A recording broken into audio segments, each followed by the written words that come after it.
Coming up on The Source. They are killing the families of journalists. They are killing overwhelmingly. The majority of people who have been killed are kids.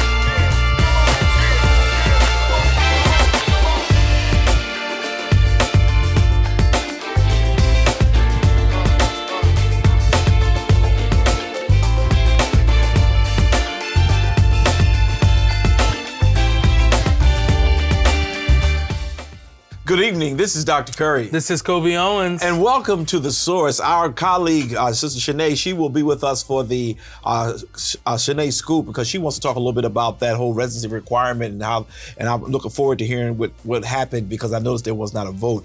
But today, as we open up our show, I really want to talk a little bit about, I'm noticing an uptick in arrests for gun violence in our city, and I'm very grateful for that, but I don't know whether or not you think it's because there's a plan in motion now or if it's what is going on. I don't know.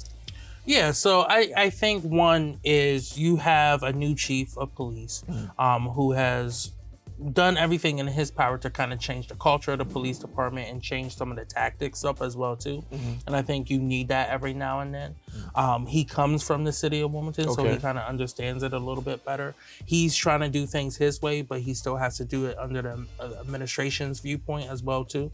But there were 3 arrests after they executed warrants last week that led to these arrests, right? And these, again, they were off of Airport Road. Another one was on 26th Street, West 26th Street.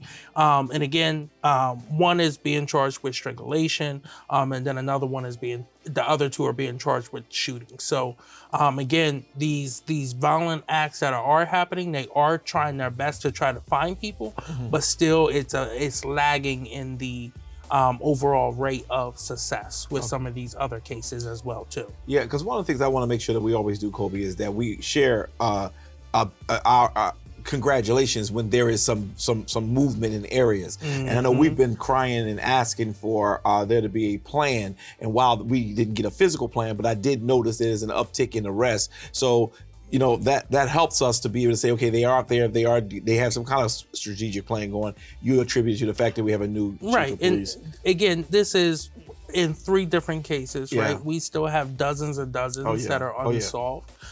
So I would love to see more momentum towards this. But as of right now, I wouldn't say it's too big of an uptick. I think they're, batting on par. Yeah. Now this week though, since the show, our last show, last Sunday, our delivery driver, he was in critical condition when he was shot on the 1200 block of West 8th Street. Do you know anything about that one? Yeah. Again, so not too many details was given out, but it happened at the Liberty, near the Liberty gas station over there off of 4th and everything. The emergency teams responded. They were able to take him. He is in critical, but he is alive. And that was kind of the last update that was given from the police perspective. They are looking for a culprit in this of who did the shooting. Yeah, I feel so bad because some people are trying to work and they're getting they're making it the best way they can, even as a delivery person, and just for people to look at their lives as being nothing and shooting them. I think that's just horrible. The last thing that's really bothered me, because I'm very big on youth, and you have 2 young boys who were armed carjacking. And I just don't understand it, but you have any information on that? Yeah, so in the same day that they were executing the warrants for the other 3 that they were able to get for shootings, they executed a warrant for a 12-year-old and a 14-year-old who were involved with an armed car robbery. The 12-year-old was charged with several offenses, including first-degree robbery, and I believe possession of a firearm as well too. He is in a detention facility right now, Newcastle County Detention Facility, and I believe the bail was $127,000. The 14-year-old, yes, the 14-year-old also was charged with first-degree robbery, possession of a firearm during a commission of a felony, wearing a disguise during a commission of a felony, and second-degree conspiracy. And the bond is, again, set at the same amount of $127 million, cash only. And they're also at the Newcastle County Detention Facility. 127,000, not million. Yes. Oh, sorry. 127,000. Yeah, and my daughter is 12 years old, and I just cannot imagine, you have two young people, one 12, one 14, not even able to drive, and they yet have found themselves in a situation, and I know everybody's innocent until proven guilty, but they found themselves in a carjacking situation. Who drives at 14? Well, that's the thing. They want to be hip, they want to be cool and everything. They see other people driving, they think they could do it as well too. The more concerning part to me is that they had a firearm. Right. And where did it come from? Where they get it from? Yeah. Was it not properly stored at someone's house, or did they get it somewhere else? I know a little while ago, at a few different points across the city, we had an issue with neighborhood guns, community guns, that were being placed at different parks, right? Underneath the swings or underneath the slides or something like that, where it was so easily accessible to anyone. If you just, kicked up some of the mulch, you could have found it. So again, things like that is what I think is really concerning to me. I hope they can figure out where they actually got the firearm from. Yeah, because I think that person needs to be charged as well. Yeah. Because at the end of the day, these are juveniles. Now their lives are over. I mean, if they found guilty of this, their lives are over. There's no redemptive plan that will help them. And I just feel so bad, 12 and 14 years old. We're going to take a quick commercial break. And when we come back, we're going to allow Shané to share her scoop. And it's going to be interesting because she really wants to talk about this whole residency requirement. And I'm interested in seeing and hearing what's going on, because there was supposed to be a vote happening last Thursday. It did not happen. And all the details of it, what I do count on her of being able to do is to give us the details that we may not be aware of. We'll be right back.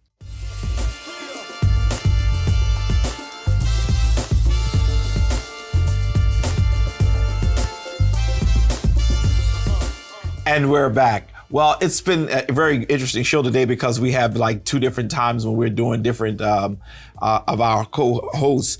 And today we want to talk about the Shané scoop and what's going on with Shané scoop today. How's everything going first? Everything's going good. I know there are some things within City Council that are still pending, which is our residency. So I know last time I gave an update and we were waiting for the vote to happen. There was no vote. Okay, and I was going to ask you. That's kind of, we want it to be either no vote or for it to remain at what it is. And just to give a little bit more context about it, currently right now, there's a 5-year residency in play. So if you don't live in the city of Wilmington limits and you get hired here, you have to move here within 6 months. That's the current law. You have to move here within 6 months and you have to live within the city of Wilmington limits for 5 years. The mayor, since I've been on city council, has always talked about getting rid of residency. He found the perfect opportunity with Bud Frill when he became a state rep. They removed it from the state making that decision to the city now making that decision. So the mayor administration forced city council to have that conversation. That was not something that we was like, yeah, give us residency, right? That wasn't like a thing for city council. There's so many other things on our list that we need home rule over. Before we even got the residency. So, the mayor pushed it. Now it's in our hands to make a decision. And since the mayor said that since we haven't passed anything on the city council level, he is going to move forward with no residency requirements. How can he do that? Because there's no one who holds the mayor administration accountable. There's no real accountability or a way to hold them to enforce things. So he currently right now, he basically told us he's not running for office and he's not going to enforce the residency clause that is already on the books for 5 years to move here in 6 months. His argument is that we have 90 vacancies, right? So we do have vacancies. However, right now throughout the country, the vacancy rates that we have for our city side is common, right? It's not like we're in a crisis. Our city is about to fall apart if we don't fill these 90 vacancies. We are not at that point, right? We are on par with other cities in regards to vacancy rates and employment and all of those things. So we're on par with that. But it is important to fill our vacancy rates, right? Yeah, but before you go to that part, could you just explain to me again? Because I missed something. You're saying that y'all did not vote on it, and the mayor has made a fiat decision. Yes. To I'm not going to honor it. How could that be so? Man, it's Wilmington City Council. Forget the people. I always say, forget the people for a second. The very structure of how our government is like set up allows for a very strong executive branch, right? So we have very strong mayor administration where he can do things, and there's a lack of accountability. Just by how some of the rules are written, our code, not having we don't have a judicial process. Like we don't have a judicial branch. Our city council got rid of it in the 90s. I was a baby. I don't know what happened. But we don't have real accountability or judicial process to hold the mayor accountable. So since we can't hold the mayor accountable to enforcing, he could do whatever he wants. Now, I may be wrong, and there are people who are watching us and they can say, Curry, you're wrong on this one. But you have a right as a city council person to sue the administration by using the city attorneys to file a lawsuit if somebody gets hired in illegally. Because it's illegal. There has to be law. We have to follow law. I don't care who they are. I don't care how powerful a person is. If the law says you have to have a residence requirement, you as a city council person and whatever other city council people can file a lawsuit against the administration to stop it, to make sure that this does not occur. You're saying that can't happen? So not with our specific city attorneys, right? So we have a city solicitor that is hired by the mayor administration and then appointed by city council. So back in 2020, the current city solicitor was put into place. To fire a city solicitor, the only person who has a say in that is the mayor. So the mayor has all the power and decision over if we keep the city solicitor or not. The city solicitor office sided with the mayor administration in his opinion that there's no residency.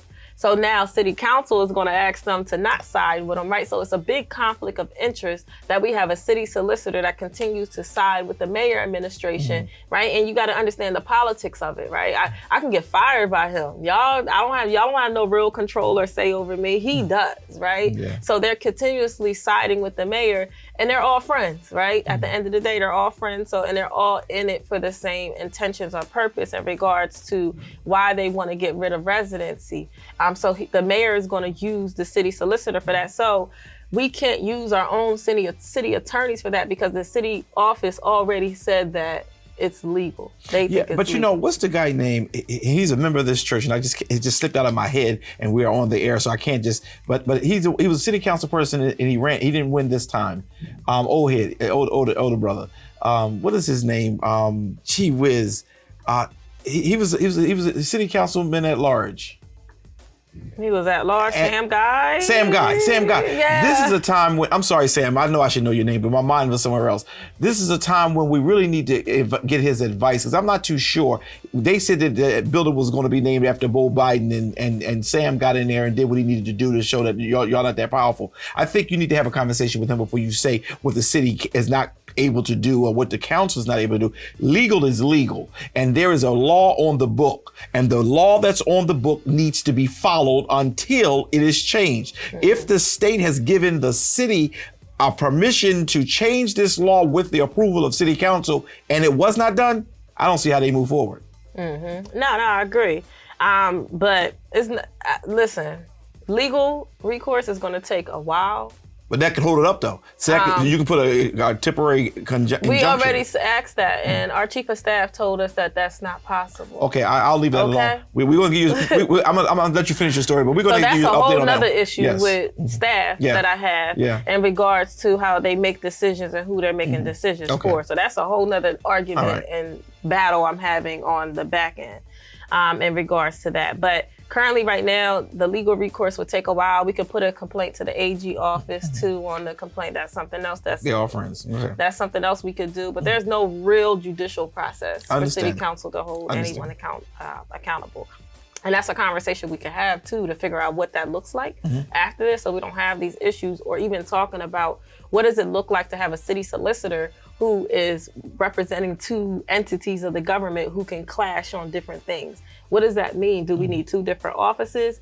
Do we need a city solicitor that's appointed? There's that's elected. In other cities, the city solicitor is elected, right? Yes. It's not an appointed position by the mayor. Which forces them to do what is right, because the community will hold them accountable. The community can hold them accountable, right? So like having those conversations, what do we think about our law department, and then what do we think about our judicial process? Like, I think that's the next step for city council after experiencing this, right? Got you. But yeah, so we can't hold them accountable. But what's happening now, I don't even know where I ended off at, but I know the mayor, we can do legal recourse. It's going to take a while, so he's not enforcing it. So 7 city council people last Thursday, they wanted to codify what he said. Right? They wanted to codify, meaning make it permanent. So they wanted to put up a piece of legislation that would put it in our code that there's no residency requirement. So at first, President Congo was actually leading the way on this, right? On going for no residency. I guess after a change of heart, he said he didn't want his name on the legislation anymore. And that's when Al Mills volunteered himself to take the charge on getting rid of residency for the city of Wilmington and then codifying it and making it permanent. So Councilmember Mills was the person who led the charge on that and almost had 7 votes to get it passed. At the city council meeting, he wasn't there. He knows that this is a big issue. People were coming out. He didn't make sure that he could be available. I would have waited for the next city council meeting that I could be available in person, because I want my constituents, like, don't be scared to face your constituents. Absolutely. Okay? You should have came in a time where you could come in person, right? There's understandable, there's situations, things happen where you can't be there, but he should have waited to the next meeting where he could have been present, so he could have felt that energy in that room. He was safe in that little room he was in. So he didn't feel that, right? But the other city council people felt it, right? So the people who were definite, yes, I want to get rid of residency. Now, let's do an amendment. Let's look at something different. Let's add a working residency group. Let's look at different options and different things. As the people came out, and that's why it's so important for the community to come out, because y'all put pressure on those city council people.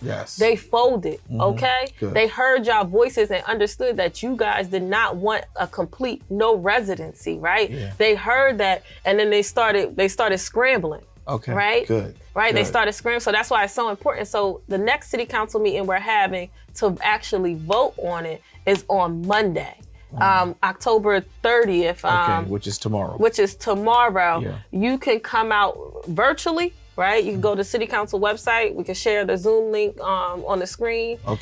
Or you can come and we can share the address. Come down at 6 p.m. to Wilmington City Council. And there you'll be able to make a comment to speak out against, to speak out and say yes, because I presented a resolution, an ordinance that says we're going to keep it at 5 years, right? And these are the only 2 compromises that were made. So beforehand, you had 6 months to move here. Now you have a year to move here, right? Okay, we could do that, as long as you within the city of Wilmington limits. You got a year to move here from the time you're hired. And then also, Councilmember Chris Johnson said that he would support my legislation if I added a residency working group. So the residency working group was going to include like 4 appointed people from the mayor administration and then 5 appointed people from city council to talk about residency. My intention for it was to talk about how do we make it more accessible or easier or affordable for people to move here. Do we have a relocation fund? Right? Do we need to look at legislation that makes all these luxury homes that the mayor is building more affordable? Inclusionary zoning, a housing trust, right? So those things, like how do we have those conversations? So I was like, okay, cool. How can a working group hurt the legislation, right? So I was able to do that. But Councilmember Johnson, I guess, I don't know what happened. He decided to pull away and said he's not going to support the legislation anymore after I added the 2 compromises. He now wants for it to include a 3-mile or 5-mile or Newcastle County radius. right? So instead of just being for the city of Wilmington, he wants to expand it out for 3 miles or a 5 mile radius, stating that you can live within anywhere 3 miles from the city of Wilmington. They also are trying to propose either a 5 mile one or the whole Newcastle County. If we expand a residency requirement outside of the city of Wilmington, there's no residency requirement. Absolutely. You give any expansion beyond the city of Wilmington limits is basically there's no residency. Right. Because we don't want our money as taxpayers. I don't want someone to go live in Middletown and all my taxpayers' money is going to the Middletown economy, right? Whatever city, right? Smyrna, Bridgeville, wherever people want to live, Greenville. They go to Greenville and all my money is going to Greenville as a taxpayer. That's not fair to what we're trying to do here in the city of Wilmington as in regards to like our economy and trying to build up our city and having a strong middle class. Like those city workers are strong middle class people. They're working families. They can buy homes. They can rent. They can shop at the stores. They can do activities and leisure things here in the city of Wilmington. If you remove them from the city and allow them to live on the outskirts or anywhere within Newcastle County and they live down in I don't know, in Newcastle somewhere, and all our money will go there, right? Yeah, I can see. So it's so key and important that we keep it the city of Wilmington limits. Anything outside of the city of Wilmington limits is not a residency requirement. I understand, and I hear you. I'm always open to hear arguments, Right? No, but what I'm not open to is when people decide I'm bigger than the law. Yep. That's when it gets under my skin. And while you were giving your report, I'm sitting there saying, nobody can just see. That's that Donald Trump spirit is just weird. Where I do it because I want to do it. Yeah. No, you follow the law until the law is changed. If it's not, then a lawsuit needs to be filed. And that's why I said some other people need to be a part of the conversation. But I think you are handling it. You're doing the best you can with what you got to work with. And I think that's really, really important. But you said something very key. You had asked the community to start coming out, to be a part. Don't sit back and be passive. And they came out. The heat was felt. The heat was felt. We need to double the room tomorrow night. I need double people on the virtual. I need double people on the in the city council chambers. And then there's two things I want to say. So the FOP, the Fraternal Order of Police, wrote a letter. And what they said about the constituents that night was unfortunate. They called them unruly, that they were disrespectful, like all sorts of things. They talked really bad about the people who made public comment like that night. They called them, they said they talked a lot about them being like causing a lot of racial tension and division, that the community was doing that, right? And the biggest people who have been pushing this are police officers. Police officers don't want to live in your community, but they want to come here and police you. Right? That's unacceptable. Come here, do your time, learn my community, feel more connected to it, right? And then hopefully after the 5 years, you're so connected, you stay. But if you want to move too, because now you got the opportunity to, but you're going to do your time and you're going to get to know this community in a way where you live here. So they are the biggest and probably the only proponents of this. The mayor administration and the police officers are the only proponents to pushing this forward. Yeah, that's really unfortunate. But I just sense that that you can't just do what you want to do. You got to follow the process. The mayor's been doing that since I've been here, doing what he wants, and the city council does not challenge him. We don't have a judicial process. This has been happening. Yeah, well, I think that the community coming out helps you in this one. Yes, for this one, thank y'all for coming out, and I need y'all to come out some more. Yeah, and I hope you all will show up on tomorrow night at the City Council building, because it's going to be really, really important. 800 French Street. If you don't know where the City Council building is 800 French Street, and you come in the City County building, and it's right there in that first, as soon as you go through the metal detectors, it's right there, and people need to show up to show that you are very much interested in what is happening here. I don't think we should run the jobs out of the city. I think you made some compromising. For those who say you don't compromise, I thought that was really nice to see that you decide, you know what, we can say a year instead of 6 months. All those things matter. And that's another false thing, because I always make compromise, and I do talk to everybody on city council. That's just a false narrative that people try to draw about me, because y'all don't like opinionated young black woman. So when you have a young black woman who's opinionated and has stuff to say and asks questions and articulates it and is educated, it intimidates people, so then they make up false narratives about you. Oh, excellent. Amen. I'm not even going to argue. There is no two sides to that story. That is very much factual. That's cool. So let me. We even though we've run out of time for your segment, I do want to give you an opportunity to talk a little bit about Gaza, because I know that was something that you were concerned about, and we talked about it off air. And I just want to hear your thoughts on it, and I want to share any of mine, and we see how that go. Yeah. So I'm not really into like this selecting sides thing. Like I don't believe one side is more just than the other side to the actions that are happening, right? I think it's been a long historical thing, right? And I don't think, and what I think is that, I know there was a vote with the UN to cease fire, right? And I'm on the side of ceasing fire. Okay. I feel like innocent people are dying. So like with the Palestinians, like I'm watching the Palestinian news and you see like people like apartment buildings, homes being bombed, hospitals, orphanage, right? Those things hurt, like as a human to know that they're going through that, right?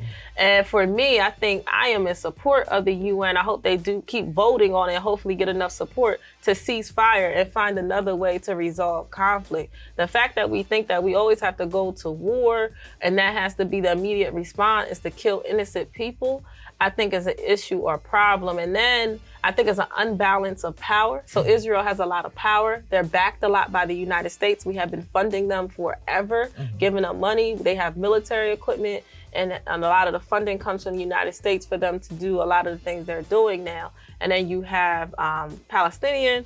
They are not funded. They don't have a lot of money to even fight this war, even to go back and forth for Israel. It's going to be an unbalanced war in regards to power, resources. I think it should just cease fire. And I think that's just my opinion. And you're more on the humanitarian side, and I agree with you in that we don't want to see, because the people who are suffering, or the regular people, are the people who live in Palestine, and I think it's really sad. And while I am in the middle of the road, being very honest with you, I do believe that the people who are getting bombed, the people who are getting hurt, the people who are not having any gas for the little children who are on evaporators and things of that nature, it's the people who did no harm. And that's where I certainly stand with you very strongly. But there's another piece of it that deals with Hamas that we have to deal with, because they're the ones who control that government. You talked about the mayor and who the administration. It is Hamas that is the administration, and I think that they have to go. Now, they built this whole underground world, and the only way that they can really stop this fire is that Israel goes in and get them.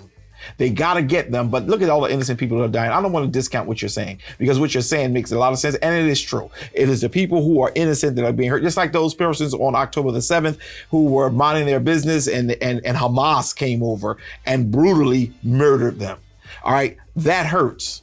Now, again, they were innocent people, innocent Jews in this case, who were minding their business, and they hated the government of Israel. So what they did was they just went on there and just start massacring people. So who continuously get hurt are the innocent. But I do believe that we need to do something in order to get the people who are over there who are not guilty of any of these crimes or these fights or battles that they're dealing with. We need to get some aid to them. And I'm with you on that one 100%. Yeah, the UN needs to do something. They need to put the leaders in a room and have them fight. Oh, that would be nice. I wonder who would win that fight. You know, back in the day, they had a gladiator thing. Just put them in, let them fight, and then they figure out who wins. Hamas will probably win that one because the Israel leader is not really a fighter. So I don't know if he would win. I think they're soldiers and stuff, because in the gladiator, like different soldiers okay. All different right. people was fighting with some slaves and stuff too. But they, it was just the certain groups of people. But for those of you who are watching us today, can I just please make sure that you understand that there's two sides to every story, and people are getting information from everywhere. Some information is legit, some information is not. Now, who is to say what is and what is not? That was one of the conversations that Shané and I was having off record, because I don't want to act like the information I get is the gospel and the information she has is just not true. Right. We don't want to get into that argument. But what we do agree with is that the inhumane treatment of the people it has to cease. It has to stop. It has to. We cannot continue to allow this to occur. However, I am of the opinion that Hamas has to go, because they are a part of that 9/11 group. They are a part of a lot of other things, and they just spew evil. But the people in Palestine, they are very good people, and my heart goes out, especially when I saw all those babies in those incubators. That's what made me just say, oh my God, I can't even say. Yesterday, the hospital, they're not allowing fuel in. Right, yeah. And stuff like that. So the hospitals are not going to be able to keep those incubators going. And that's what I'm so scared of. Babies, people, humans are about to just die in large numbers. They're not allowing food in. They're not allowed. They put cement in their water source, like things like that. And it's, for me, it's like, listen, y'all had a historical beef for all this since the Bible. Y'all been going back and forth at it. Yeah. Nobody, in my opinion, is innocent or more deserving or just for this. Just stop. I hear you. Look, we're going to take a quick commercial break, and we're going to come back with the show with the Coby's Corner. But thank you so much for sharing that. And I think that you need to really consider some of the comments. The inhumane treatment is what is really at risk here. We'll be right back.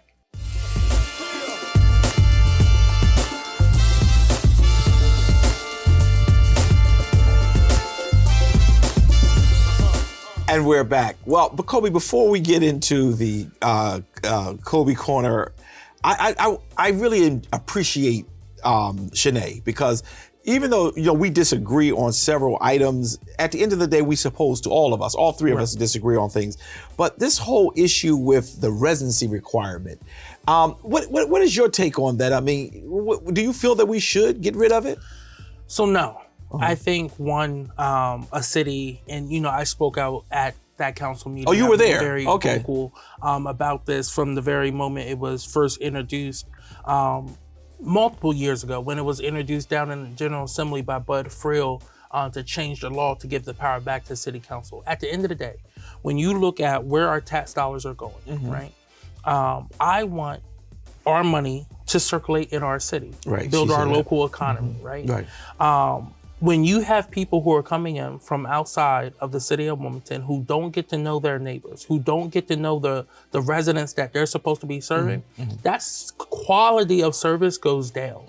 And the biggest people who are pushing for this right now is the FOP and the police. And the issue I find with that is you're supposed to serve and protect. Now, I do agree with them on some points. Housing is very expensive in the city of Wilmington. But who did that? This mayor. He pushed for all this luxury development, and that's his big talking point. He's been the development mayor. Well, now you've priced out your own cops. But now you want to allow cops to come in from anywhere and not get to know this community. Where some of the best cops on this police department in Wilmington are from the city. Yes. We have a chief from the city. And you're seeing things change, right? So why would you try to change that? If people don't want to move into this city, then they shouldn't get a job from this city. They shouldn't get a dime from this city. I agree. Don't try to take our money, but you don't want to be our neighbor. Now, one of the things that she shared, and we're going to get to your corner in a second, that got me really going, is that the mayor basically said, now this is her comments, that the mayor basically said, okay, I hear that y'all didn't vote on it. Well, before I go there, I heard the pressure in the chamber was so strong that some of the city council persons just backed up and they kind of like tabled the situation. Yes, they did. They backed off of it. They pulled the resolution, which ended up defeating it itself because it had been pulled twice. But at the end of the day, it was very concerning to see how certain council members took it upon themselves to try to chastise members of the community for coming and speaking their voice. Really? Here's the thing, they work for us. Right. So when you have a councilwoman who's supposed to represent the entire city at large, turn around and start yelling at us for simply speaking out, and then you have another councilwoman who represents a district. Can you say these people? Yeah, Maria Cabrera. And then you have another councilwoman, Brigida Fields, who takes it upon herself to tell the community, trust me, I know what I'm doing, y'all don't understand this enough. But doesn't understand the fact that the mayor is telling y'all to pass this resolution because it's not law just by him saying he's not going to enforce it. The resolution, the bill that passed down in Leg Hall gave the power to the city council to change it whenever they want. Right. So in order to make it legal in the Right. city of Wilmington, Right. for him not to enforce it, you have to pass an ordinance that says that. And that's what he told them to do, but told them, oh, well, I'm going to do it already. So y'all just go ahead and pass this. He took the power away from them. And the real concerning thing about this, right, is I asked them, and when I spoke, I left with a quote from James Baldwin. And it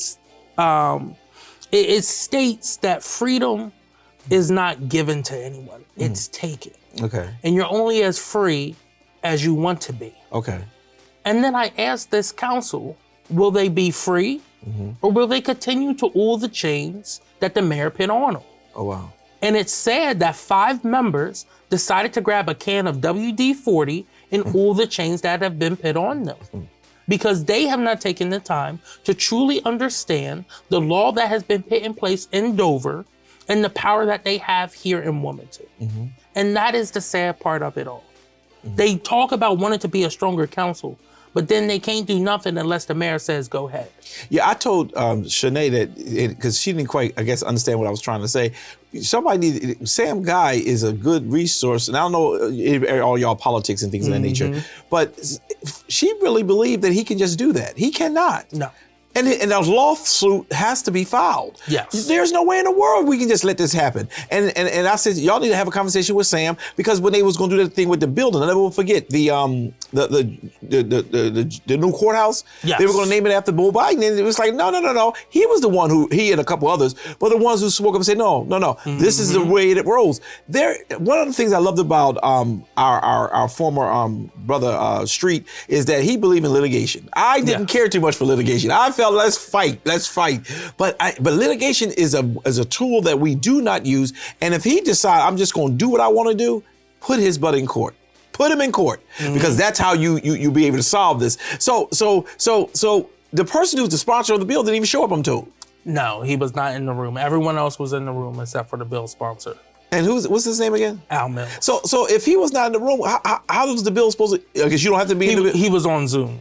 Oh, he was on Zoom. He was not there in person. Oh, because I heard the heat was very hot. It was. And I heard the FOP called y'all ignorant and all the other good stuff. Oh, they love calling people names and getting upset. The one lady with the FOP, she came in with no firearm on her hip, saw all the people in there, left, came back about 5 minutes later with her firearm on her hip. So it shows you how exactly they feel about when they see a bunch of black people gathering. Oh my gracious. Even if it's just to speak our minds on a piece of legislation that's going to impact us. But that's what the FOP represented in that moment. And now they're trying to spin the narrative that they were, that they felt scared. I wonder where we've heard that at before. Maybe when they've been shooting people in the back all across the city of Wilmington, sicking dogs on people all across the Wilmington. And, you talked about litigation, so now you got me started. Because, and I know I didn't even put this on our agenda, but there has been a class action filed against the city of Wilmington Police for violations of our 4th and 14th Amendment rights, constitutional rights, that they continue to violate on an almost regular basis now. And it was charged, the Delaware NAACP and victims of these crimes have filed a class action suit. And it's being spearheaded by the ACLU legal team. Dwayne Benzing's doing amazing work over there. But this class action looks to really address the pattern and practice of violations of constitutional rights to Black people. This is something we've talked about multiple times on this show. This lawsuit has been 2 years in the making. I'm so glad I could finally talk about it. So glad I could finally talk about it, because this is the work we do. You see incidents when, people are getting killed, how they're dehumanizing Black residents here in the city of Wilmington. And we have multiple cases of this. We have video, we have photos, we have rain camera videos, we have stories of witnesses and everything like that. So it's going to be a fight. Did something happen this week where on 202, or was it on Concord Avenue or something like that, where the cops did some stuff? Yep. Okay. So again, it's ongoing. So it's going to be a long fight. This isn't just going to go away overnight. Right. They're going to try to get it thrown out as fast as possible, but we're going to fight.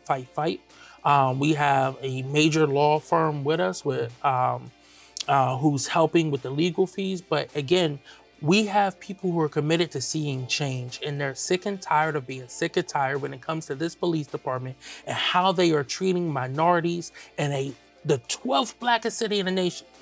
12th blackest city in the nation. They are tired of seeing how we are being treated here. Yeah. So if the FOP will continue down this route, and I think last Thursday was just a very glaring example of their implicit biases of when they see a large group of well-educated Black people in a room, they still get scared. She talked about that too. They still get scared. Wow, that's really interesting. We need more time. We need to go to Comcast to get more time because I love it when I see that passion coming up out of you and Shané as it relates to some of the things that are going on. But for those of you watching us, I want you to please be very mindful of the fact that, some people fight for you and you hear one rumor or one thing you disagree and then you just throw them away. We really need to start supporting those individuals who are in this fight. And even though you may not be a victim today, you may be one tomorrow. To empower these individuals like a Shané Darby and a Coby Owens, to empower them to be able to continue to fight for the person who is voiceless is very important. And that's where my new campaign has been coming. I've decided to get out of the spotlight. You want to talk about his attitude? You want to talk about No, we're going to start empowering people who are helping in this fight for humanity. Coby, I'm sorry, we took up so much of your time we're good. For the Coby Corner, but before you talk about your number one, go ahead. I want to hear something about the Speaker of the House, because this new joker is really going to be interesting. So there has been 4 different Speaker designees, multiple votes, multiple candidates running, first off, but it went, once they expelled Kevin McCarthy, they went next in line to Steve Scalise, who once compared himself to Tim Dukes without the back. Right. Then once he couldn't get to 217 in his own conference, they went to Jim Jordan, who is a extreme MAGA Republican who has created a lot of issues, not only with moderate Republicans in the whole Democratic Party, but even some of their super donors did not want him, even though Trump had endorsed him. He took a floor vote 3 times, and he was going to keep going until the conference themselves said, "Oh, we're going to have a meeting," and voted him out as the Speaker designee. Then they went to the next in line after Steve Scalise, which is Tom Emmer, who is the majority whip. Of all the candidates who ran, he was probably the most favorable to a more liberal base. And there was either some Democrats willing to take a walk so that he could get to the number he needed. But Republicans, including Donald Trump, still held a grudge against him for voting to certify our election. To certify our election and voting for gay marriage. That's why they didn't vote for him. So then you come to a person who most people don't know. Again, I call myself a nerd, so I knew who Mike Johnson is. And Mike Johnson is a congressman from Louisiana's 4th District, and he was the architect. The architect of trying to overturn the election, pushing for invalidation in Pennsylvania, and in Georgia, and in Arizona and Michigan. He is a dangerous person, and that's who they selected to be their speaker. He is very anti-reproductive rights.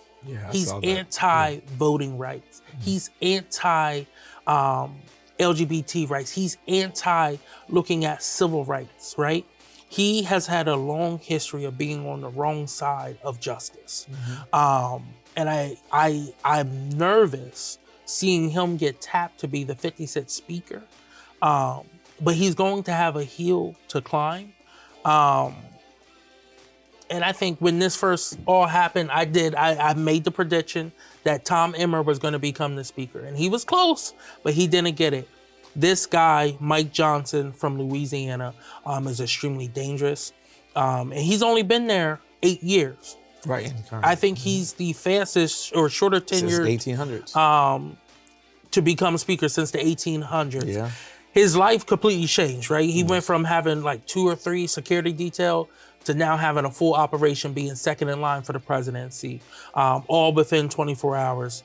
He has to gear up for the keeping the government open in just a few weeks on November 17th. That's going to tell everything. It's going to tell everything. But then you even have some of the hardliners who voted McCarthy out who said, oh, we're going to give him leeway. That's crazy. So what did you stand on?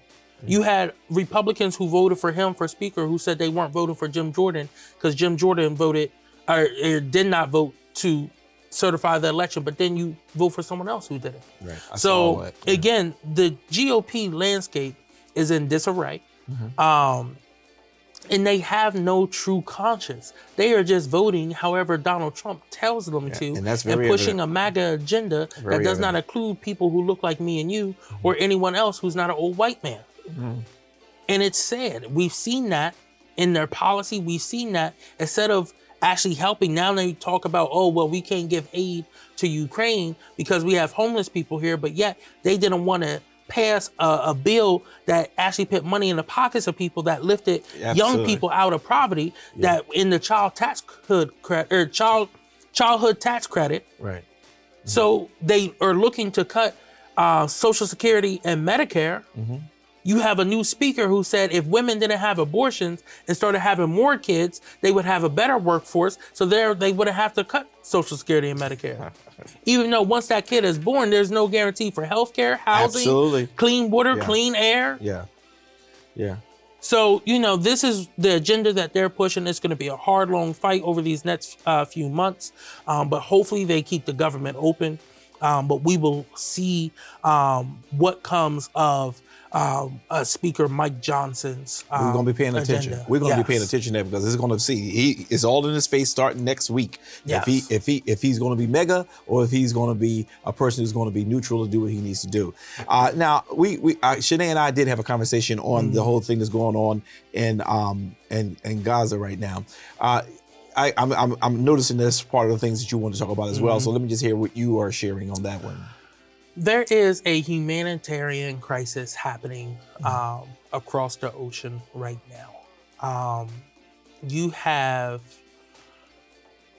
2 countries that are fighting one another. Very similar to what happened when we went into war against Al-Qaeda and terrorist organizations like that. But what I see as the true crisis happening right now is the innocent lives that are being lost on both sides, both the Israelis and the Palestinians. Okay. Gaza is under siege right now. And to put it out there, Hamas is a terrorist organization that does not represent the Palestinian people. And that's where I am. Okay. But the death toll that is happening in Gaza right now, they're not targeting or hitting their right targets. They are killing the families of journalists. They are killing the majority of people who have been killed are kids. Yeah. They are kids who who are orphans. They don't have their parents anymore. Right.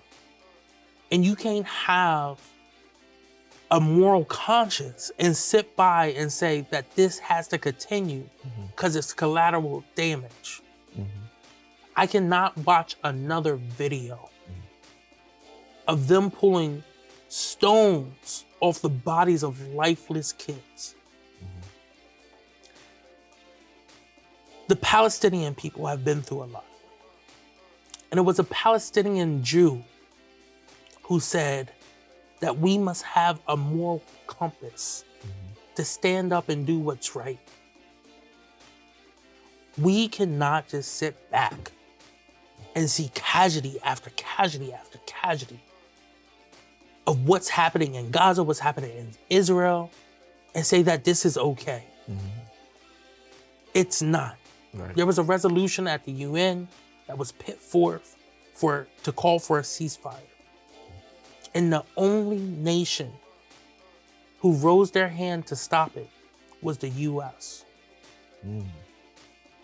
The U.S., who has a long history of oppression, of violence, could have been a global leader in peace.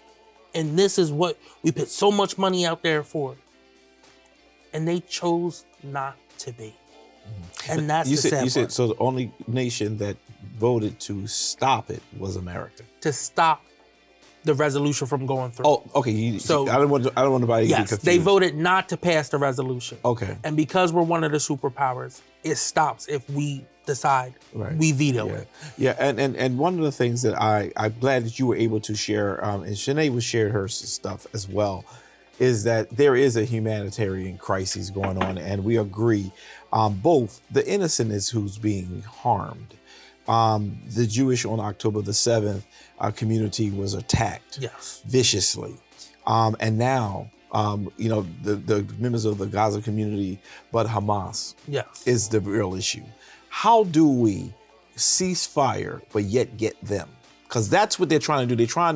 They're trying to get them, but don't have a plan to get them without all this humanitarian. Allow medical aid in. Stop using concrete to fill wells that people need drinking water. Allow life-saving aid to be administered. Do not target hospitals. Do not target the houses of journalists who are speaking out against this, from Al Jazeera. There has been so much death. And Dr. King said it best. Darkness does not bring out darkness cannot wipe out darkness. Only light can do that. Absolutely. More death is not going to stop anything. And just like people condemned Hamas, and myself included, for their actions in early October, we must do the same and say, just because of humanitarian purposes. I was against the Iraq war, and I was a little younger, and as I got older, I could figure it out a little bit more. Yes, we had tremendous loss on 9/11. Tremendous loss. But the death toll that then followed that, it was unspeakable. Right. I am not someone who's in support of war at all. There has to be a diplomatic way to come to a resolution. I just think that when this is all said and done, it's going to be very interesting how Israel respond to the level of death of young children and older people and people in general who are innocent. There has to have been a better. We got to get Hamas. We got to get that whole organization out of there. They built a whole city underground. It is difficult, but sometimes it's not about how fast you get something done. It's about strategically getting it done. Going in there is different than shutting the wells down. Blowing up a house. I don't think in my opinion, I don't think they blew up the hospital on purpose, but still it happened. I just feel that we need to figure out, America, what side of history we want to be on, and to stop the resolution from getting a ceasefire resolution is not appropriate, because I just think that right now the only people who are suffering is not Hamas. No, it's the Palestinian people. They are suffering right now, and yes, I am very sensitive. I'm very sensitive to the Jewish brothers and sisters who were harmed. Absolutely. I'm not going to play that role. Absolutely. And I'm also, for those of you, especially those of you who are into the church world, the Bible speaks of, he who stands with Israel is a friend of mine. I understand that. But right is right and wrong is wrong. And right now, and I think that it is leading us to a humanitarian situation that I can't just sit by. I don't care if it's a Palestinian child. I don't care who child it is. Right. And see them dying to the level. And all those kids in those incubators, if we don't get that gas in there, they're going to wind up dead. And that's going to be a bad day. Let me, before we're going to take a quick commercial break, because emotionally I'm not really feeling myself right now. But we're going to take a quick commercial break, and we're going to come back and just talk about your free lunch program that you want to talk about. And we'll be right back.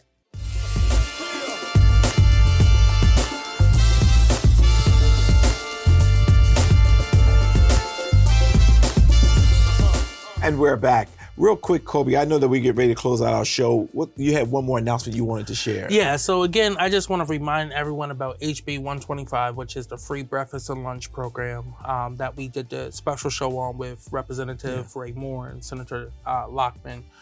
There are going to be more public hearings, but before we get to that point, I've received a lot of input from people who watched the show and people who came to the first town hall over at Bayard who want to get involved.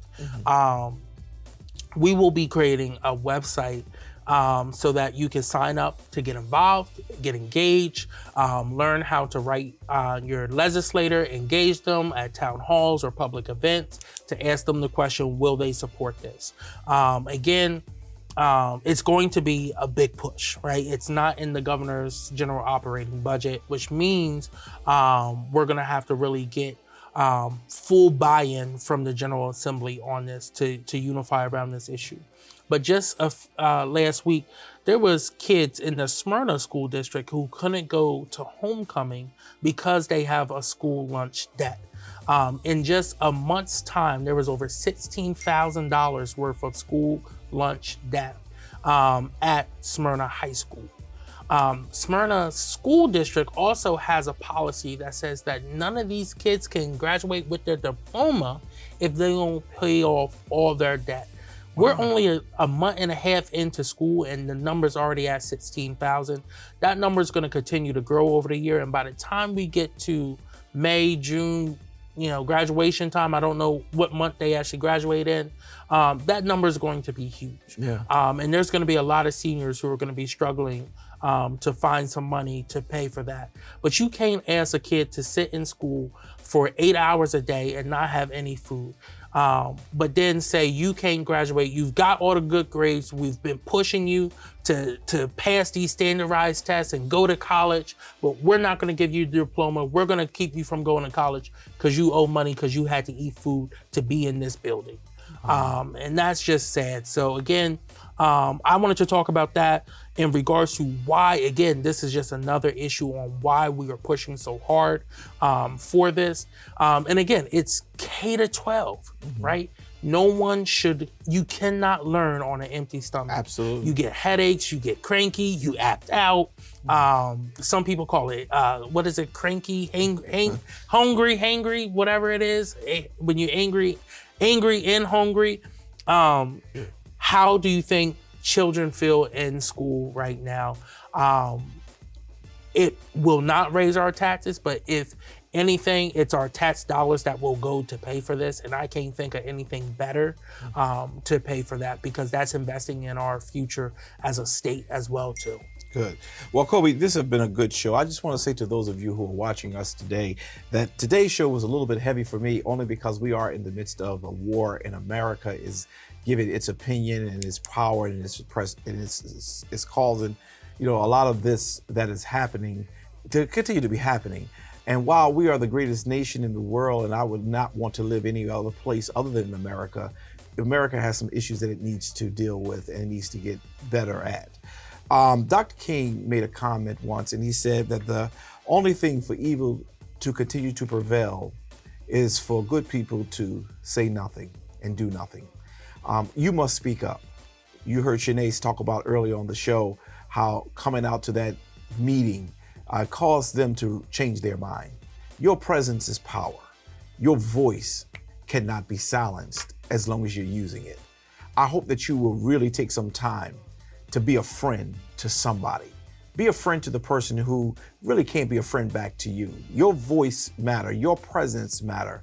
I really admire Brother Coby Owens, as well as Sister Shané Darby, who get out there and put their physical bodies on the line for you, who get out there and put their reputations on the line when they want to label them as something that they're not. We quickly allow that to happen and we add into the conversation. But at some point, I hope that you will take the time to be strong enough to join the battle. Today may not be your day where they're bothering you, where things are going wrong in your life, but tomorrow will be that day. We must empower people to help other people as we move along. Another great philosopher said, the greatest betrayal of a friend is silence. Your silence can cause death. Brother Coby, this is not the last show, but this is the last part of our show today. So I thank you for the time today. Anything else left on your corner today? The last thing I'll say, Halloween is right around the corner. Please be safe, everyone. There's different haunted houses that are going on throughout the city. Find a place like that to go, somewhere where you know is safe and is a controlled environment to stop on out to. But again, enjoy the time. Hopefully all the kids get a bunch of candy so that they can run around on all that sugar. This is Dr. Curry. This is Coby Owens. Till the next time, see ya. Take care, y'all.